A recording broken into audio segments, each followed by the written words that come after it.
All right, so story time. It's gonna be a story time.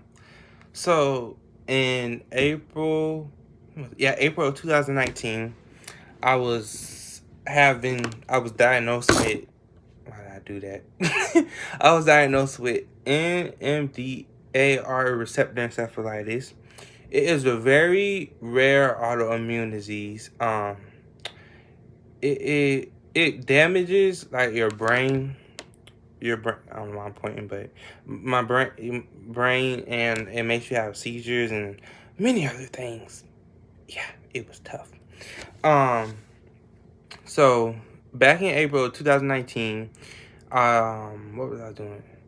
Oh yeah, I started to have like seizures or whatever. I didn't know what I didn't know what was going on, and because I was washing my clothes it was Friday night at midnight. I was washing my clothes, and I felt like my it was this middle finger on my right hand. I felt like my finger get like stuck and I couldn't move it. So come back. I was like, "Ma, help, help!" And she was like, "What?" And I next thing I know, I just came out the water. I was like running, trying to run, and I couldn't move, and I just fell over. So I woke up and I was shaking like that, and I saw like two two paramedics. I didn't know who they was. I was scared for life. Anyways, I saw them and I was like, what is this? Like, cause I don't know who you is. Um, but anyway, so then after that, they lift me up and put me in the ambulance, like that from that video, from in the ambulance, and they took me to the hospital, and had to wait in the emergency room for them to tell me what was wrong. The doctors eventually came out and told me that I had a grand mal seizure, and they said that every kid gets one in their lifetime. And my parents were like, "What?" Because we never had that. That's how And they was like, "Well, yeah, he had a grand mal seizure," but that wasn't the case for in the next 3 days. Next 3 days, I had another one, and I had to go back in the hospital, go back in the emergency room. The doctors tell me, um, I can remember some of the story that I'm telling right now, but some of it I can't because like I had memory loss because it was damaging my brain. But I remember some of the stories. So I'm telling it from what I remember. My parents can tell you the story, and what I forgot, what I left out. But yeah. Anyways, yeah.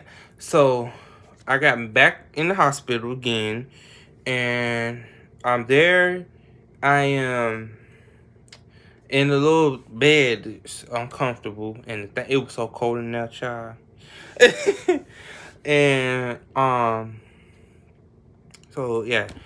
And the next day, I get admitted into the hospital, and now is my legs like shaking and getting stuck and moving, and I can't move it. It's like moving on the inside, whatever. Like, so then they tell me I have a muscle spasms.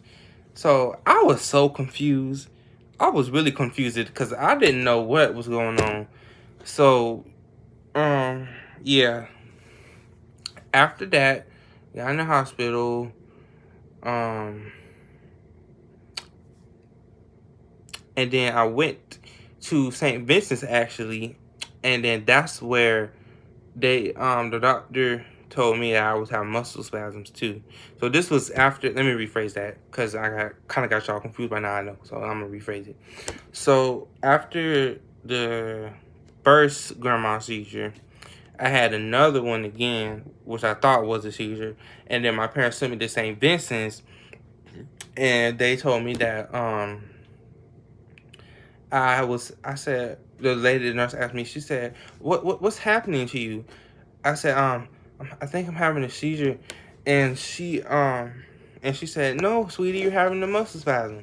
I was like, oh, I didn't know. They told me I was having a seizure. So after that, I went back into the children's hospital, and I got admitted there. and then they took the doctors was taking care of me, and the nurses were like a second family to me. They were so nice. Shout out to y'all. And yeah. So my parents, well, after I was sedated for 8 days. I was in the hospital for about 2 months, and I was sedated for 8 days. My parents told me that I was in the ICU. I had some type of heart surgery or whatever. What else? And they told me that I was at Brooks Rehabilitation, and that I lost oxygen there and almost died, and that um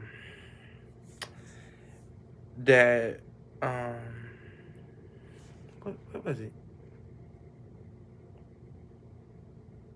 Oh yeah, that my Spanish teacher friend, her son passed away when I was in there, and um they told me some other thing. I'm trying to remember because this was like 2019. So, but I'm gonna get them to come on here and tell them the story from their point of view. If they're comfortable with it, because like that was a lot on them and me. But I'm living right. I'm here right now because of God and the nurses now. But anyways, yeah. So after being in the hospital, I finally went to like physical therapy, occupational therapy. I had to learn how to walk again, speech therapy, and yeah. And then they said that I fully recovered, and most kids don't. If they do, they have the symptoms of the seizures and stuff, and then some of them, most kids don't recover or they either just die. But that wasn't my case, so I was very special and blessed, by God, of course. And yeah, so I had many people come visit me in the hospital and stuff, and yeah. What else? Yeah, that's pretty much it. That's what I can remember from it. But yeah, like I said, my parents can tell you they're better, story. Like, yeah. But I'm doing better now, so